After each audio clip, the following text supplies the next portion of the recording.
This is David Finzer broadcasting for the second hour from the Gibraltar of the Balkans, the historic city of Novi Sad along the banks of the Danube River here in Serbia.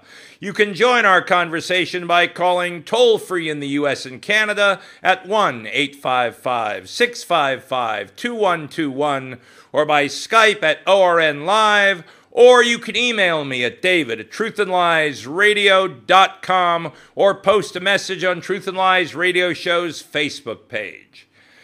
According to the U.S. debt clock, the total national debt is $15,777,488,000,000 and counting, which is a debt per taxpayer of $138,690, but a debt per citizen of only $50,290, which shows you how many citizens aren't paying taxes at all. Of course, the national debt is bigger than the gross domestic product, which lags at $15,202,556,000,000. The total U.S. debt, everything, seems to actually be down a little. It's $56,905,909,000,000 or $181,397 per citizen. The United States is bankrupt, and we just don't want to deal with it. During the break, I got a email from one of my regular listeners, Ray. He says, about our rights, I agree the government and the police do not care about our rights. That is why I'm asking how we can fight back without going to jail. I'm afraid nothing can or will be done short of an all-out civil war or rebellion. Well, I thought about that a lot. And I think that if you insist on staying in the United States, you maybe need to look at the state in which you stay. And you need to look at the states where there is a greater knowledge of jury nullification, where there are fewer state laws, where there are fewer state agencies. As I reported a long time ago on this show, in many of the mountain states, especially in the rural areas, only about 40% of the people actually file and pay income tax. And the reason for that is simply because they cannot get grand juries to indict people for not paying income tax, or if they do get the grand juries to indict them, they go to trial and the person will get up in court and admit he didn't pay his income tax and say he thinks it's unconstitutional because it's a so-called progressive tax, which has a different tax rate for different people, thus denying him equal protection of the law, and the juries will find him not guilty. So then the IRS decided, well, okay, we won't take them to court. We'll just go and put liens on their property. And then a funny thing happened. IRS agents were found dead on the side of the road with a single rifle bullet in their head. And so they decided to stop trying to enforce the laws out in the hinterlands. If anyone's read Brave New World, you will remember that there was the barbarian lands that were outside of the Brave New World, the one world order, where people still lived free. And I think the only way to stay in the United States, if I had to live in the United States, I would think about the states that were less populated. I would think about the states probably with worse climates, and where there is less of a federal presence and a whole hell of a lot more guns, and people have and better gun laws, and people are more independent, because you might be left alone. You're going to be the last ones taken for sure. The cities are, of course, the first target. The cities have the greatest danger. I, at lunch today, was told that one state, and I don't have the full report on it, but I'll have it tomorrow, that a state has just passed a law giving people the right to shoot the police if they enter their house illegally. Now, Texas, I know, long had that right. I don't know if that still exists, but that should be the law. Because when the government acts illegally, it's the right of the people to oppose it. That's the problem, is you can't have your cake and eat it too. You have to, if you want to stay in the United States, then you've got to choose your place. You know, the pioneers, as they went west, they kept on moving till they found a place that was secure, that had good land they could raise crops, that met their needs. I think that Americans who don't want to be in a police state have to choose to move to those states where they have a better chance of the states defending them, of the states opposing the federal government, and maybe that opposition will bring a civil war. I hope not. What I would love to see is a peaceful separation of the United States into the two countries that it has become. Those who believe in big government, who want government handouts, who are willing to surrender their essential freedom for the illusion of security, and those who want to return to the Constitution, and let us freely separate. But I recall that was tried in 1860, and there was a civil war, and the people who wanted that didn't do so well. And I'm afraid that with the power of the federal government, if a civil war comes again, that the good guys will lose again. And don't tell me about slavery, and don't tell me about racism, because the war between the states was not about slavery. It's just like this thing in Florida is not about denying minority rights. Like I said, unless illegal aliens and dead people have rights, it's not about that at all. It is simply about constitutional government and the rule of law versus the rule of men. Now, I don't believe it's possible to be safe in the United States. The only thing you can do is keep your head down. Because if you stick your head up, every American citizen probably commits 3 felonies a day. And if you stick your head up, they will try to chop it off. Which is why I am today in my 5,172nd day of self-imposed exile from the United States. Because I do not believe that there is a future, that I can live there freely, unless I want to live as a hermit in a cave, and even then, probably not. So that's unfortunately the best answer I can give you, Ray, is that you can try to find a good place, but it's not easy. This is David Finzer for Truth and Lies Radio on the Overseas Radio Network. This is David Finzer for Truth and Lies Radio on the Overseas Radio Network. Well, UN, the United Nations, is fear-mongering before the Rio +20 Sustainability Summit, as governments and dictators around the world prepare for the upcoming Rio +20 UN Conference on Sustainable Development, meaning anti-humane development.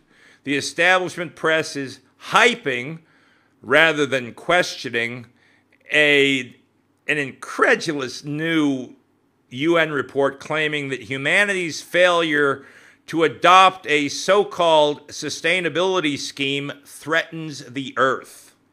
Among the global entity's controversial recommendations: less people, less consumption, lifestyle modifications, which means worse lifestyles, of course, and a shift toward new equity-based values, meaning I work and you get the benefit of it. According to the UN report, dubbed the Fifth Global Environmental Outlook, as if the UN knew what it was doing in anything, the Earth is in danger. And as always, it's our fault. People are the enemy. There are simply too many people consuming too many resources, and it will eventually bring about a cataclysm, the paper claims. However, if the global population promptly submits to the international body's long list of demands, the UN, somehow with a straight face, says it still might be possible to save the world. Well, of course, my first response as a Christian is, that's already been taken care of, thank you very much. We've all been saved if we want it. But it's really about something else. It is really about control, because they say it won't be easy or cheap. We have to give up international liberty, self-governance, national sovereignty, and we have to lower the human population. That means you and your family all have to be cut back, according to the report. Meanwhile, the fortunate people who remain will have to consume it a lot less. In other words, become poorer to be what the UN considers sustainable. You know, I remember not too long ago, they were all telling us that the world is running out of petroleum.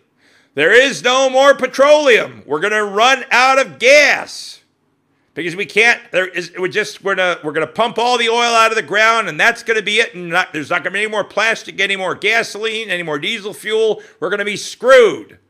And now, almost every day, I find that they are finding new huge deposits of petroleum all around the world. And that, in fact, the oil shortage, when it happens, is almost always politically and artificially caused, because people and governments make money by creating scarcity. They create false scarcity. They don't let the market operate, and it hurts people. Now, they also talk about overpopulation. The last time I was in the United States, one of the last times, I drove from Chicago to Salt Lake City.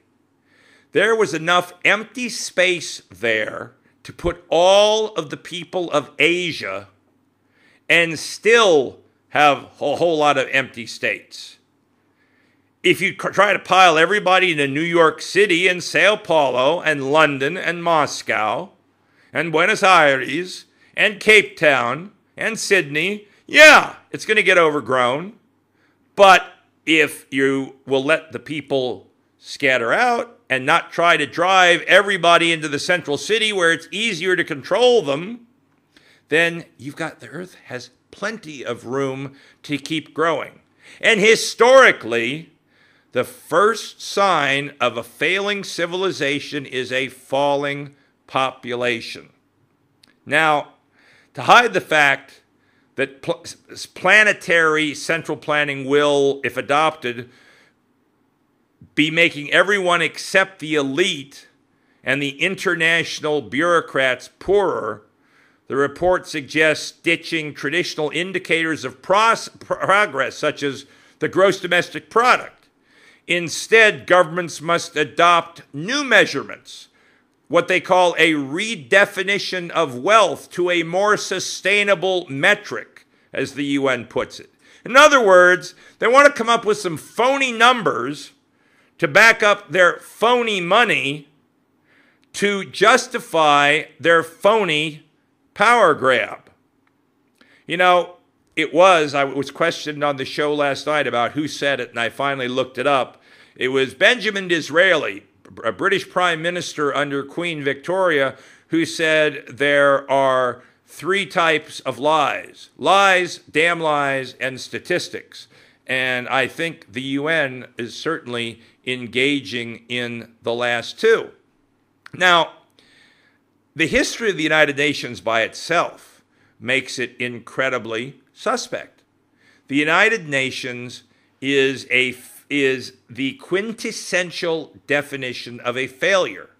The United Nations is so much of a failure that it almost makes the European Union look intelligent. You remember, most of you don't remember, when Katanga province in the Congo, which wanted to secede from the Congo. The Belgian Congo was a mess. It was a disaster. Katanga province was rich. It was headed by a guy by the name of Moïse Chambé, who was a Christian, pro-Western, pro-free market, pro-freedom leader. And the UN sent in peacekeeping forces that destroyed Katanga province and that committed war crimes. There's a book that they've gone to great efforts to make unavailable. It's very hard to find. I've been trying now for the last year to find a copy. It was a report put out by the civilian doctors of Elizabethville. And these were international doctors from around the world who wrote a monograph to the world exposing what the UN troops were doing in Katanga and how they were committing war crimes and human rights violations in great detail.